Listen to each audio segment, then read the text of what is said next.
impeller kit here. I got ones that were blank and no holes in them, so you can make your own holes. Alright, I got it off Amazon. I think it was like $40. Comes with hardware. Alright, this is the last one. Basically, I measured it, cut, what I needed off.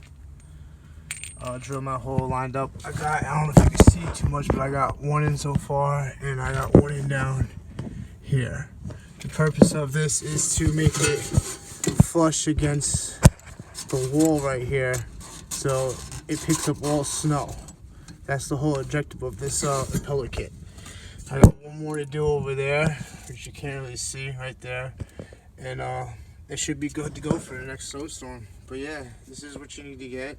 Preferably the blank ones, so you can make your own holes.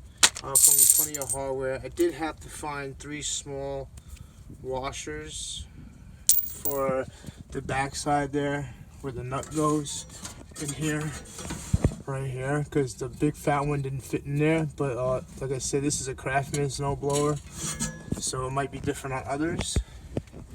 If you like the video, hit the like button. Thanks for watching.